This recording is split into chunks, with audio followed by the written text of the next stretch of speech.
Hi hello ನಮಸ್ತೆ friends, welcome back to SK cooking channel. ಇನ್ನೂ ಯಾರೆಲ್ಲ ನನ್ನ ಚಾನಲ್ ಸಬ್ಸ್ಕ್ರೈಬ್ ಮಾಡದೆ ನೋಡ್ತಾ ಇದ್ದೀರಾ, ಪ್ಲೀಸ್ ಸಬ್ಸ್ಕ್ರೈಬ್ ಮಾಡ್ಕೊಳ್ಳಿ. ಬನ್ನಿ, ನಾನಿವತ್ತು ಯಾವುದು ರೆಸಿಪಿ ತೋರಿಸ್ತಾ ಇದ್ದೀನಿ ಅಂದರೆ ಈರುಳ್ಳಿ ಮತ್ತು ದಂಟಿನ ಸೊಪ್ಪು ಅಂತಾರಲ್ವ, ನಮ್ಮ ಕಡೆ ಎಲ್ಲ ರಾಜಗಿರಿ ಪಲ್ಯ ಅಂತಾರೆ. ಅದರಿಂದ ನಾವು ಪಕೋಡ ಮಾಡ್ಕೋಬೇಕು. ತುಂಬ ಅಂದರೆ ತುಂಬ ಟೇಸ್ಟಿಯಾಗಿರುತ್ತೆ. ಮಕ್ಕಳೆಲ್ಲ ಸೊಪ್ಪು ಅದೇ ಥರ ನಾವು ಫ್ರೈ ಮಾಡಿಕೊಟ್ರೆ ತಿನ್ನೋದಿಲ್ಲಲ್ವ, ಈ ಥರ ಮಾಡಿಕೊಟ್ರೆ ತುಂಬ ಈಸಿಯಾಗಿ ತಿಂತಾರೆ. ದಂಟಿನ ಸೊಪ್ಪು ತುಂಬ ಬೆನಿಫಿಟ್ಸ್ ಇರುತ್ತೆ ಅದರಿಂದ. ಬನ್ನಿ ಮಾಡೋದು ಹೇಗೆ ಅಂತ ನೋಡೋಣ. ನಾನಿಲ್ಲಿ 5 ಮೀಡಿಯಮ್ ಸೈಜಷ್ಟು ಈರುಳ್ಳಿ ಕಟ್ ಮಾಡಿ ಇಟ್ಕೊಂಡಿದ್ದೀನಿ. ನೀವು ಪಕೋಡಾಗೆ ಎಷ್ಟು ಬೇಕೋ ಅಷ್ಟು ಕಟ್ ಮಾಡ್ಕೊಳ್ಳಿ. ನಾನಿಲ್ಲಿ ದಂಟಿನ ಸೊಪ್ಪು ತೊಗೊಂಡಿದ್ದೀನಿ. ಇದು ರೆಡ್ ಕಲರ್ ಇದೆ, ನೀವು ಗ್ರೀನ್ ಕಲರನ್ನು ತೊಗೋಬೋದು. 1 ಕಪ್ಪಷ್ಟು ತೊಗೊಂಡಿದ್ದೀನಿ. ಹಾಗೆ ನಾನಿಲ್ಲಿ ಕೊತ್ತಂಬರಿ ಮತ್ತು ಕರಿಬೇವನ್ನು ಚಿಕ್ಕದಾಗಿ ಕಟ್ ಮಾಡಿ ಇಟ್ಕೊಂಡಿದ್ದೀನಿ. ಮಿಕ್ಸ್ ಮಾಡಿ ಅದನ್ನು ಹಾಕ್ಕೊತಾ ಇದ್ದೀನಿ. ಆಮೇಲೆ ನಾನಿಲ್ಲಿ ಲೈಟಾಗಿ ಸ್ವಲ್ಪ ಪೇಸ್ಟ್ ಮಾಡ್ಕೊತಾ ಇದ್ದೀನಿ. ನಾನಿಲ್ಲಿ ಹಸಿಮೆಣ್ಸಿನ್ಕಾಯಿ ಯೂಸ್ ಮಾಡ್ತಿದ್ದೀನಿ. ಇದಕ್ಕೆ ಒಂದು 3 ಹಸಿಮೆಣ್ಸಿನ್ಕಾಯಿ ತೊಗೊಂಡಿದ್ದೀನಿ. ಇದು ಖಾರ ಇದೆ, ನಾನು 3 ತೊಗೊಂಡಿದ್ದೀನಿ. ನೀವು ಖಾರ ನೋಡ್ಬಿಟ್ಟು ಹಾಕ್ಕೋಬೋದು. ಉಪ್ಪು ಮತ್ತು ಬೆಳ್ಳುಳ್ಳಿ, 1 ಸ್ಪೂನಷ್ಟು ಜೀರಿಗೆ, ಶುಂಠಿ ಹಾಕ್ಕೊತಾ ಇದ್ದೀನಿ. ಒಂದು ಸ್ವಲ್ಪ ಶುಂಠಿ ಹಾಕ್ಕೊತಾ ಇದ್ದೀನಿ, ಫ್ಲೇವರ್ಗೋಸ್ಕರ ಚೆನ್ನಾಗಿರುತ್ತೆ.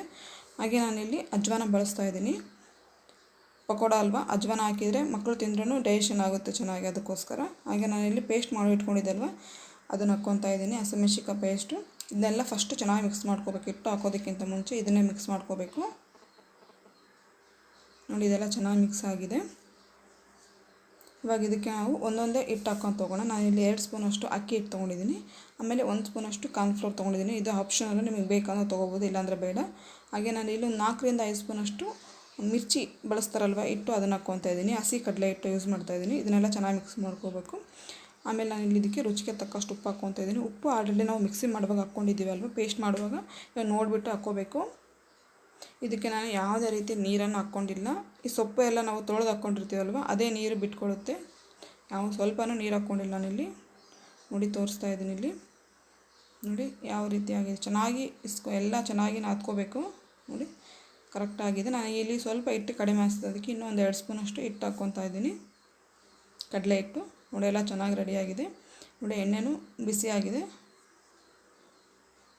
ತುಂಬ ಅಂದರೆ ತುಂಬ ಟೇಸ್ಟಿಯಾಗಿರುತ್ತೆ. ಮಕ್ಕಳು ದಂಟಿನ ಸೊಪ್ಪು ತಿನ್ನೋದಕ್ಕೆ ಹಠ ಮಾಡ್ತಾರಲ್ವ, ಆವಾಗ ನಾವು ಈ ಥರ ಮಾಡಿಕೊಟ್ರೆ ಅವ್ರಿಗೆ ಸೊಪ್ಪು ತಿಂದಂಗೆ ಆಗುತ್ತೆ, ಸ್ನ್ಯಾಕ್ಸೂ ಮಾಡಿಕೊಟ್ಟಂಗೆ ಆಗುತ್ತೆ. ಈ ಥರ ಮನೆಯಲ್ಲಿ ಮಾಡಿಕೊಟ್ರೆ ನೋಡಿ, ನೀವು ಮನೇಲಿ ಟ್ರೈ ಮಾಡಿ. ಹೇಗೆ ಬಂದು ನನಗೆ ಪ್ಲೀಸ್ ಕಮೆಂಟ್ ಮಾಡಿ ಹೇಳಿ. ಟೇಸ್ಟಿಯಾಗಿರ್ತಕ್ಕಂಥ ದಂಟಿನ ಸೊಪ್ಪು ಆನಿಯನ್ ಪಕೋಡ ರೆಡಿಯಾಗಿದೆ. ನೀವು ಮನೇಲಿ ಟ್ರೈ ಮಾಡಿ. ಹೇಗೆ ಬಂದು ನನಗೆ ಪ್ಲೀಸ್ ಕಮೆಂಟ್ ಮಾಡಿ ಹೇಳಿ. ಕಮೆಂಟ್ ಮಾಡೋದು ಮಾತ್ರ ಮರಿಬೇಡಿ. ಅದ್ರ ಜೊತೆಗೆ ಈ ವಿಡಿಯೋ ಇಷ್ಟ ಆದರೆ ಒಂದು ಲೈಕ್ ಮಾಡಿ. ಹಾಗೆ ನಿಮ್ಮ ಫ್ರೆಂಡ್ಸ್ಗೆಲ್ಲ ಶೇರ್ ಮಾಡಿ. ಲೈಕ್ ಮಾಡೋದು ಮಾತ್ರ ಮರಿಬೇಡಿ. ಲೈಕ್ ಮಾಡಿದ್ರೆ ನನಗೆ ತುಂಬ ಹೆಲ್ಪ್ ಆಗುತ್ತೆ ಮುಂದೆ ವೀಡಿಯೋ ಮಾಡೋದಕ್ಕೂ. ಮತ್ತೆ ಮುಂದಿನ ವೀಡಿಯೋದ ಸಿಗೋಣ. ಅಲ್ಲಿವರೆಗೂ ನಮಸ್ಕಾರ.